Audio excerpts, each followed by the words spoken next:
Good morning, everyone. Welcome to the final week in February. My name is Hsien. I am the CEO of the American Chamber of Commerce in Singapore. It is a delight to be back with you again on America Through the Eyes of Economists. Today's session will be the last one in our series on economists because the next series we're going to do will be America Through the Eyes of, can you guess?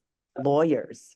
That makes sense, right? So we're going to be talking to lawyers in the upcoming next few sessions. But today, we are so fortunate because we have Cheuk Wan, who is the Managing Director and Chief Investment Officer Asia for HSBC Global Private Banking and Wealth. And before I introduce Fan and get her to share a bit more about her experience with the United States, I want to remind everyone that AmCham Singapore is an independent, nonpartisan organization, and we are focused on bringing the voice of the American business community out to stakeholders and the community so we can all better understand each other and work more collaboratively. More importantly, this year we are opening up new communications channels, including last week when we had our first congressional delegation come to AmCham, have a roundtable with us. 3-person congressional delegation with 2 Democrats from California, Representative Representative Panetta and Representative Carbajal, and 1 Republican, Representative LaHood. It was wonderful to have this bipartisan CODEL join us to talk about issues like trade.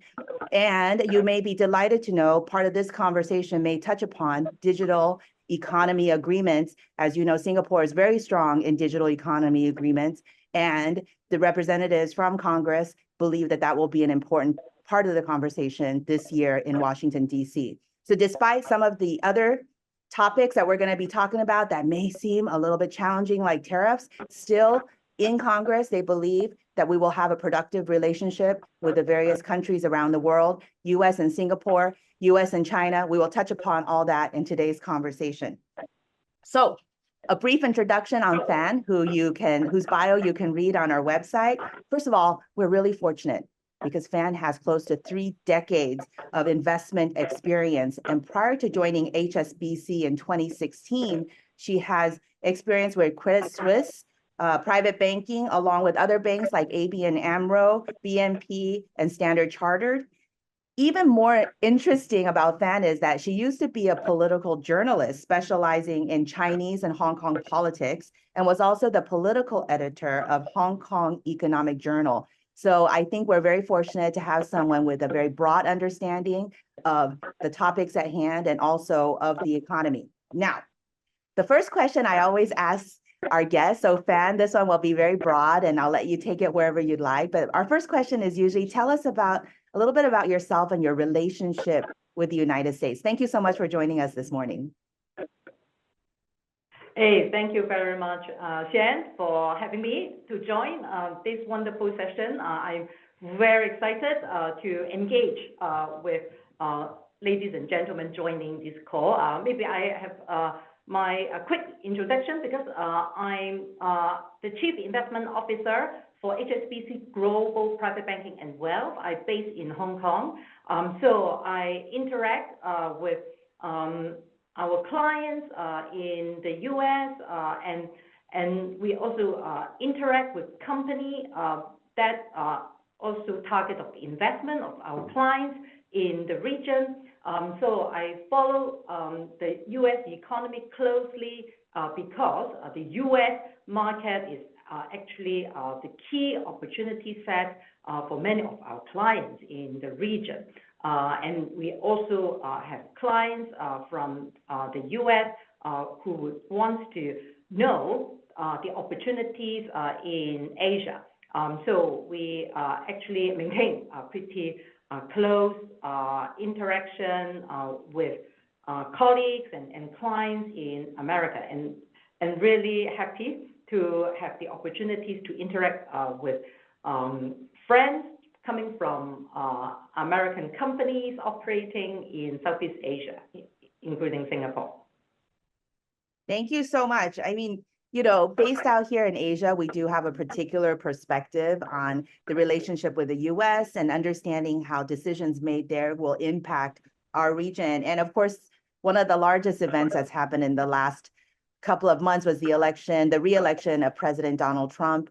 and following his inauguration, many things happening. And so I guess the first question is just the most obvious one, although I don't think we should spend all our time talking specifically about President Trump because the world is much bigger than that. But the first question is going to be about President Trump's second term. So how would you say Trump 2.0 has impacted the global economy, Asia and Singapore economies and the markets? And as you may be aware, Singapore announced the 2025 budget last week. So that was a really big deal. Touched upon not just what's in it for Singaporeans, but also what's in it for the business community. And the second part of the question, when we talk about impact of the second Trump administration, is did we learn anything from the first administration that maybe can help us this time?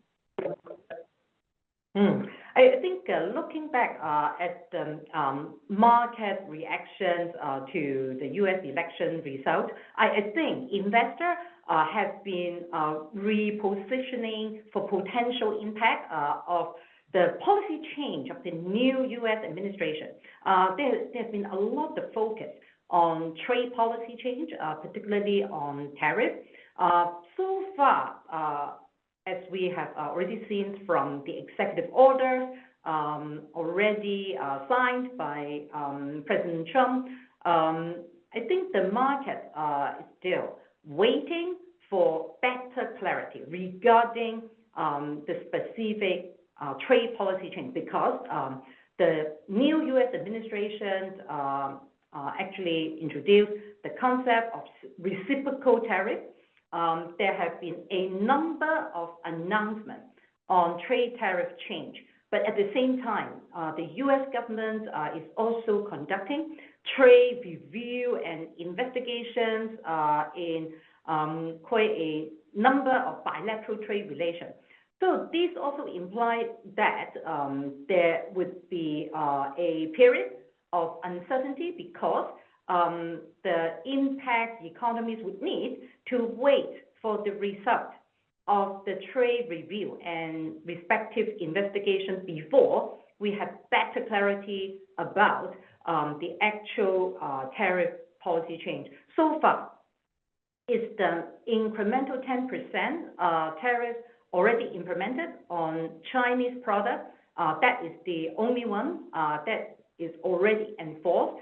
But at the same time, President Trump actually told the U.S. media that he would also expect possibility of a trade deal with China. So, Hsien, going back to your question about what we can learn from Trump 1.0 so that we can actually formulate our response and adjustment to investment strategy in managing this trade uncertainty. I think one thing, one key takeaway we learned from the first Trump presidency is that President Trump is very open to generating trade agreement. So he's a leader that really look forward to using trade tariff as a negotiating tool in order to come up with his expected outcome in terms of trade deals. So we actually expect there would be a good possibility that the U.S.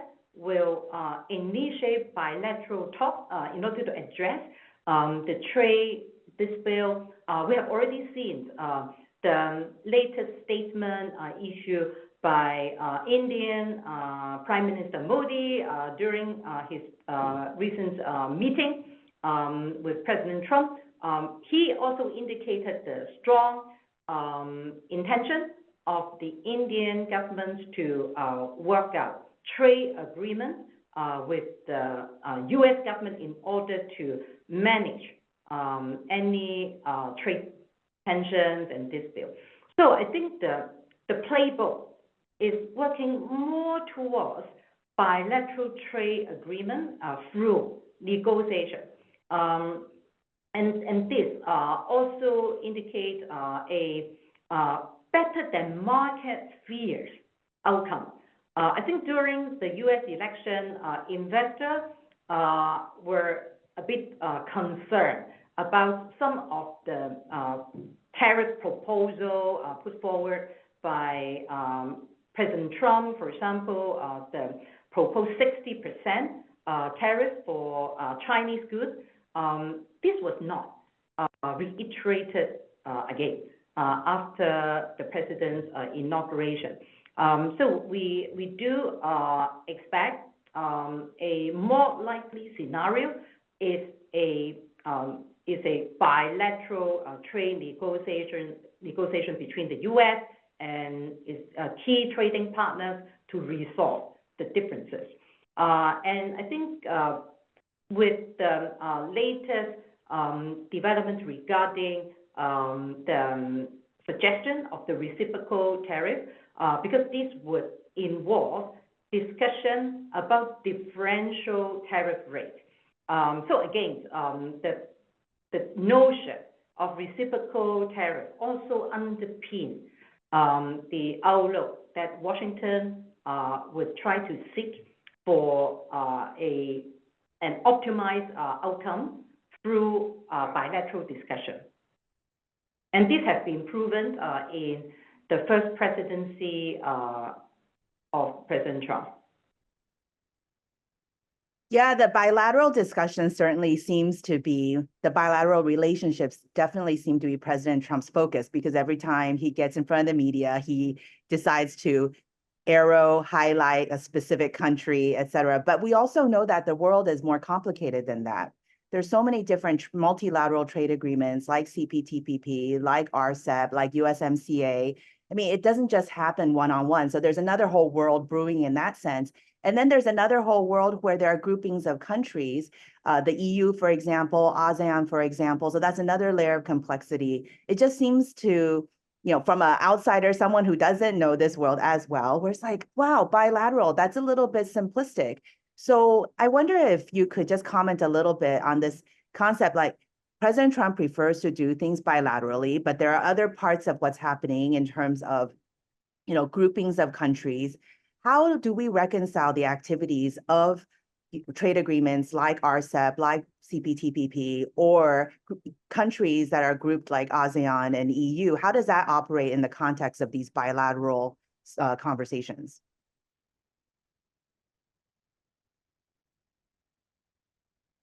Oh, sorry, Fan, I think you're on mute.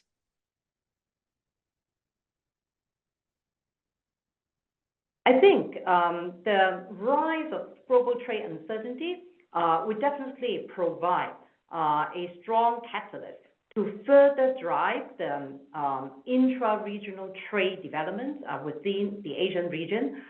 We have already seen this happen during the first presidency under Trump. And as a result of the uncertainty arising from tariff, we also anticipate the Asian economies would seek for further collaboration and economic integration through the constructive bilateral trade relation.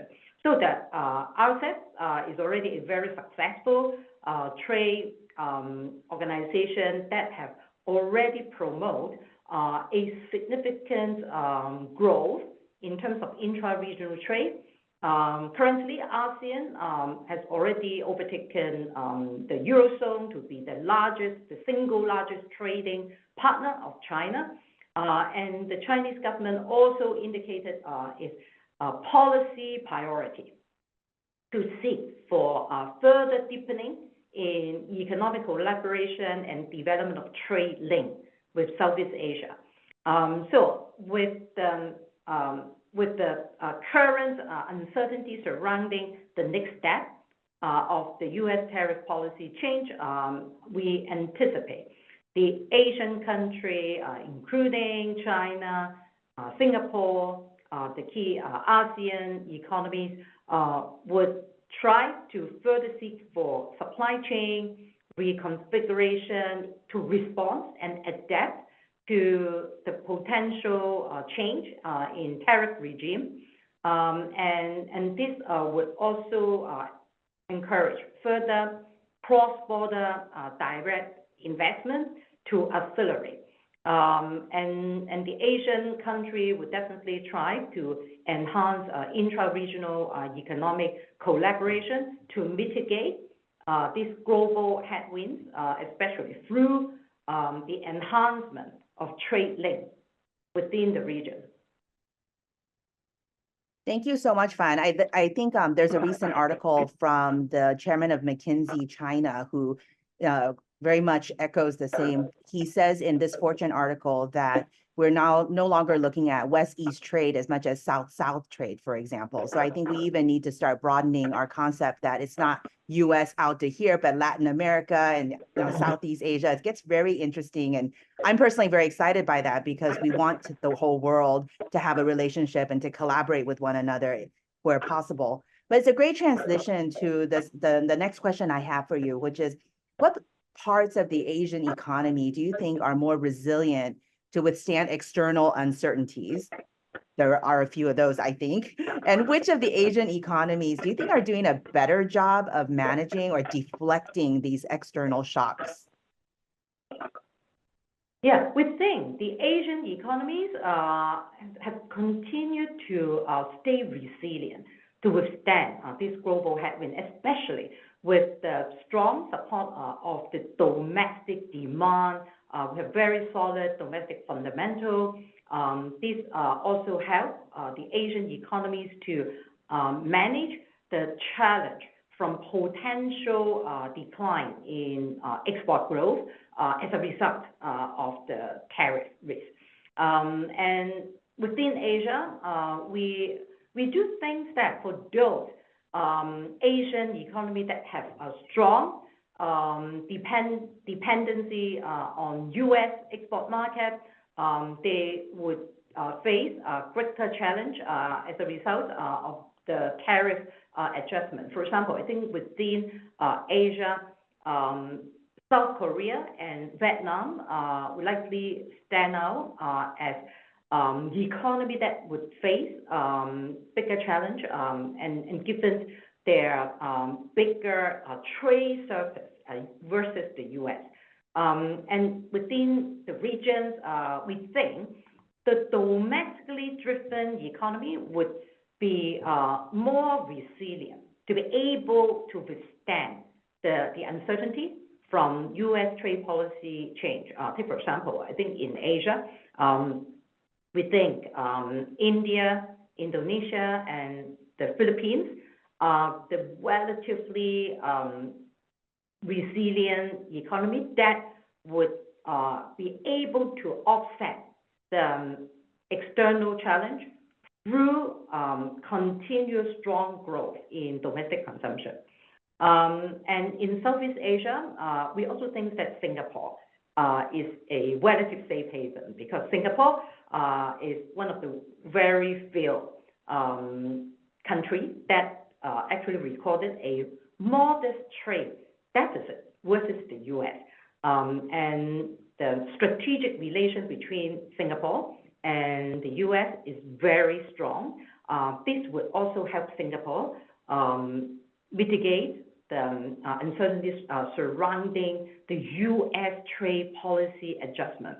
So looking ahead, I think investor and business owner would need to navigate these complex geopolitical dynamics in our multipolar world, and they should also position in countries which are better positions to withstand the external headwinds. And this can be reflected in the optimization of the supply chain, reconfiguration, and the planning for medium-term foreign direct investment.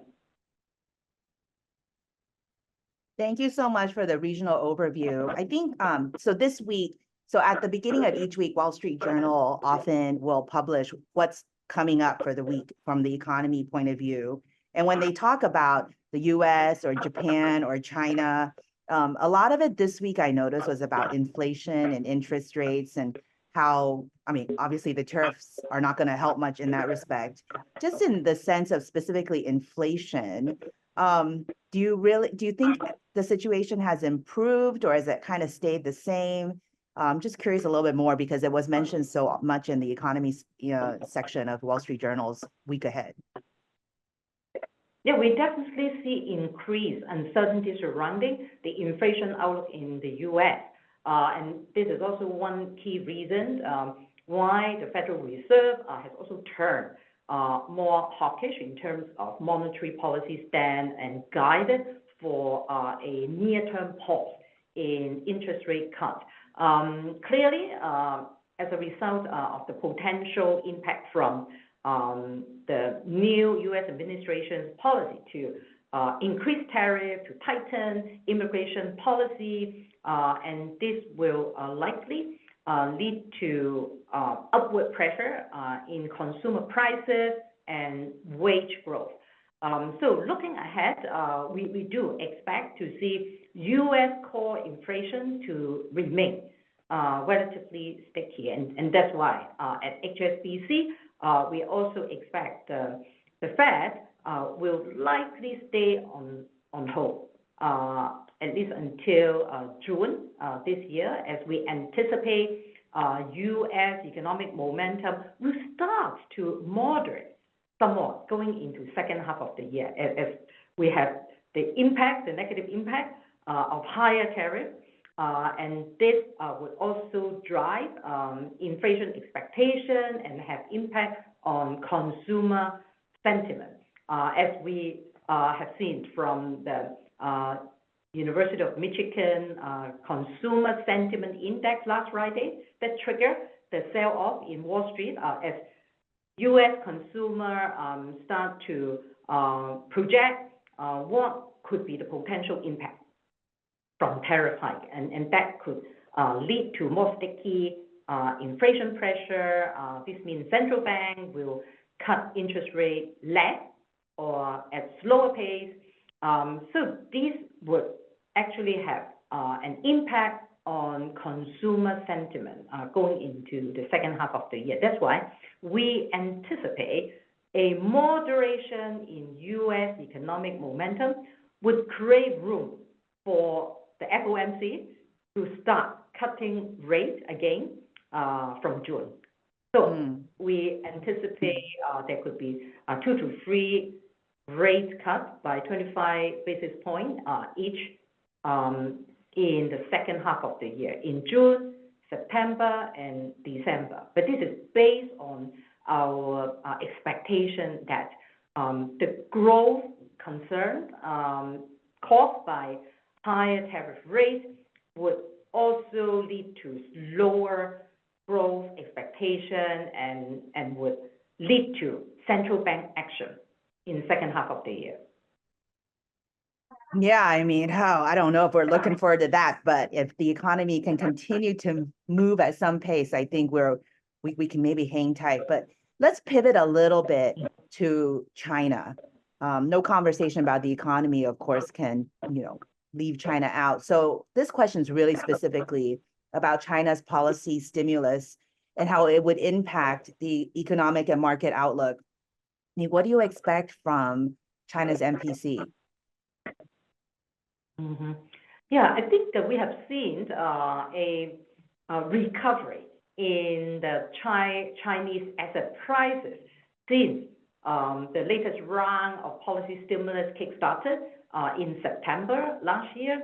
And then we see some volatility in the market, given the international investor actually wants to see more decisive and significant policy action from China.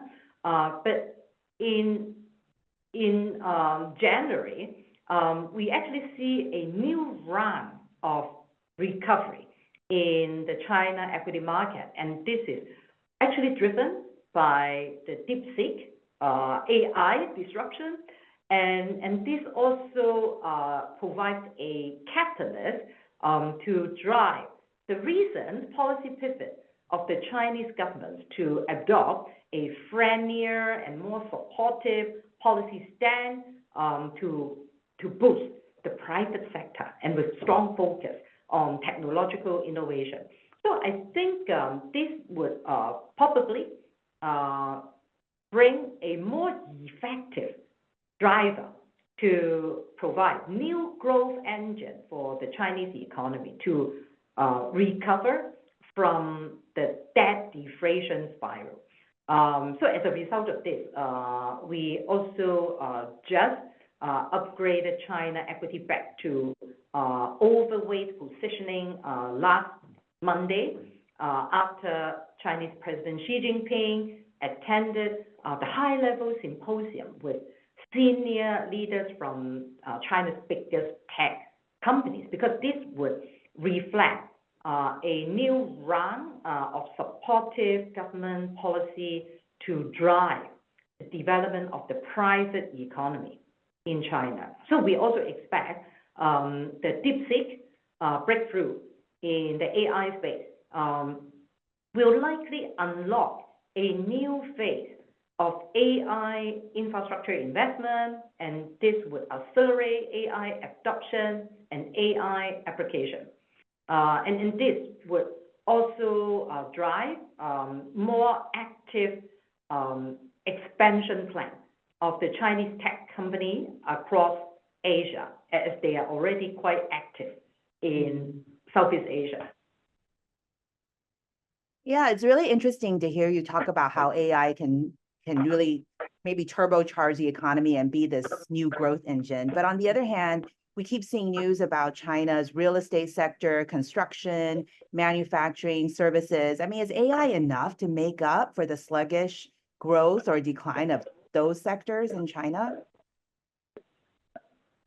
Yeah, we think it will take time for the new productive forces, the so-called new productive forces, according to Chinese government definition, they mainly refer to the new economy sector, such as electric vehicles, new energy, high-end manufacturing. So these sectors are clearly enjoying supportive government priority and supportive government measure.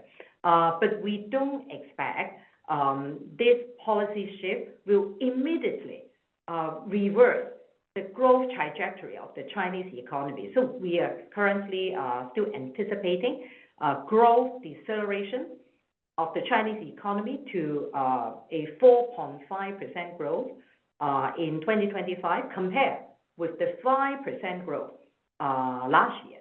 And this is mainly due to the continual consolidation of the property sector. It will take time for the real estate sector to digest the significant inventory, but the economic rebalancing away from the construction-driven real estate sector towards a consumption and innovation-led growth model. This is more a critical driver to generate new growth engine for China.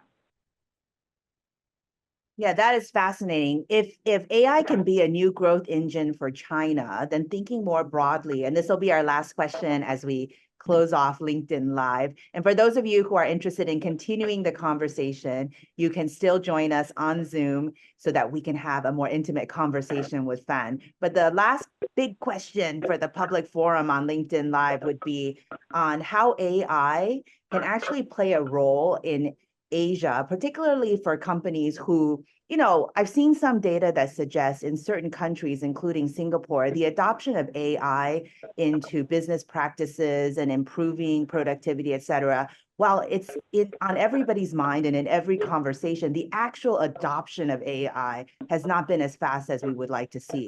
So in Southeast Asia, what do you think Asia corporates can do to capture the opportunities from the accelerating growth in AI and this global race to get to, I don't know, less energy consumption, the less need for innovative chips, or vice versa? What are your thoughts on how Asia corporates can leverage AI? Yeah, I think one notable new development on the back of the AI disruption is that we are definitely entering the new phase of the AI revolution because the emergence of the lower cost, high performing AI models that was delivered by DeepSeek, but we don't think that is the end of the disruption. We anticipate there would be even more similar optimized, low cost and high performing large language models and reasoning models to be introduced. And this is going to accelerate the AI adoption because corporate would be able to leverage and deploy the AI technology at lower cost, more affordable solutions would be available, and with the technological innovation, this would enable more industry, a wide range of industry to be able to apply the AI technology. If you look at the example in China, so after the DeepSeek disruption, there is a wide range of sector companies from different sectors. They have announced their new technological innovation plan to integrate their operating system or to adopt the DeepSeek technology to support their product development. So this also reflects that the new technology would actually speed up the pace of new service and product innovation. And this is not restricted to China. We expect the overall Asian economy would be able to tap into these new opportunities of new AI models. And one, I think another distinctive feature brought by the DeepSeek collaboration model is that DeepSeek stick with the open source approach, and it also takes the initiative to share their algorithm and their methodology with the scientific research sector and try to add further momentum to encourage the AI adoption, because eventually monetization of the new AI large language models would be crucial for the next phase of commercialization, and this would create more value for corporate and consumer to benefit from the innovation of AI. So there would be a lot of new applications both at the corporate level as well as consumer level.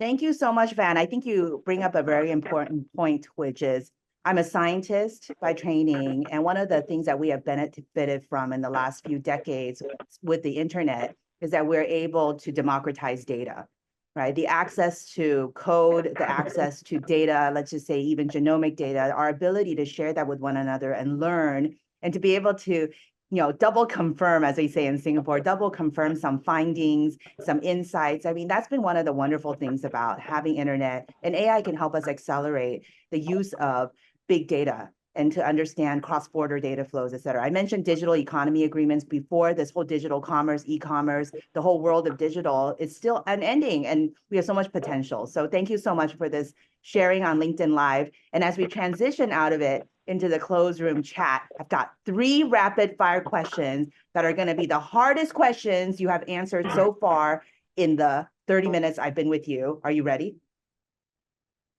Yes. The first question is, what is your favorite American food? My favorite American food is the American apple pie, because that is my most favorite American dessert, and I really enjoy the variation. There are different variations of American apple pies to reflect the local flavor in different states, and particularly I like the style to add the ice cream on the American apple pie, and this is really, really enjoyable.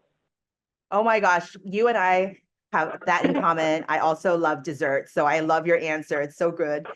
Second question is, what is your favorite American city? My most favorite American city is New York. It's not just because the New York Stock Exchange is in the city. I really love the cultural diversity in New York, given that 800 language spoken by people in the New York City, and I really enjoy the cultural diversity and the richness of the cultural heritage.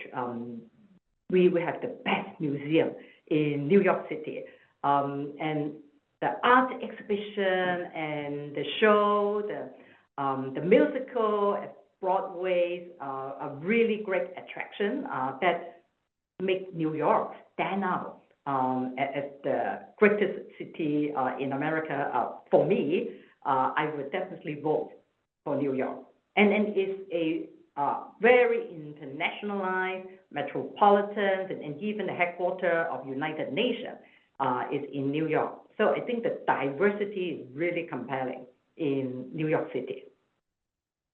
Yeah, you've sold it. I think some of us will be booking our next flight to New York soon. The last question I have for you is a tricky one. Who's your favorite American? Wow. My most favorite American is Warren Buffett, because he's my role model, I would say, given his passion for value investing, and he's already 94 years old, and he worked in the company he founded for 60 years, and he still stay on the ground and really follow investment very closely. So I really appreciate his intellectual curiosity. So that is something I think we should learn from him, because he keeps learning the evolving world every minute, even at his age. So he's really remarkable. Yeah, that's a great example. I read over the weekend that Warren Buffett has paid all his corporate taxes. So he has contributed significantly to the American economy and is a good role model for us all. Okay, well, thank you so much, everyone who joined us on LinkedIn Live. Thank you, Fan, for making yourself available. We're going to transition now to the closed door conversation on Zoom. So I'll wait till the team gives us a signal to tell us that we're off of the live streaming.